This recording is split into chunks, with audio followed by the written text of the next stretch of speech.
रायगढ़ जिले में 77तम जिला परिषद बैठक अनुष्ठित होईछि।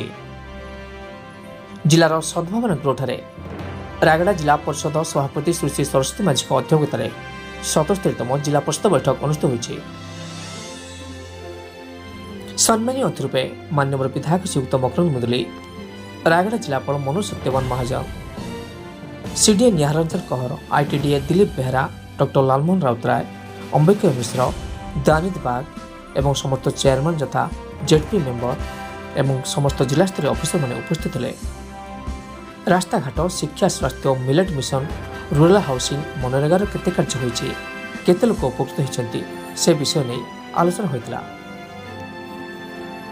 रायगढ़ सुब्रत चौधरी रिपोर्ट।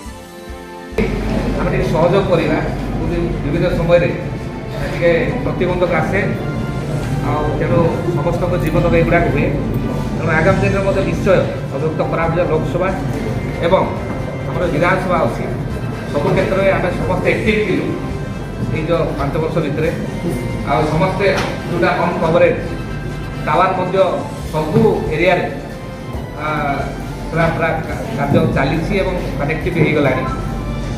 आजिकल देख वन नेशन वन रेशन से सिस्टम डिजिटल सिस्टम हो गला।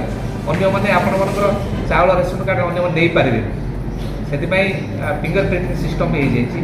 आ जो लोक बहुत डिमांड थिला जे जो भत्ता सिस्टम जोटा कि लोक मैंने हराण होता भी आम राज्य सरकार मधुबाबू पेनसन टाक डोर स्टेप सर्विस भी आम निष्पत्ति प्राय बार बार मीटिंग होता अलरेडी लोक जोगे दिगला जो मधुबाबू पेनसन आउ केन्द्र जो नेशनल ऑर्डिनल पेंशन सेटा कौन आलोचना होती राज्य सरकार निष्पत्ति नहीं से मैंने जो मैंने आसी पारना भी जोगा दि पारे।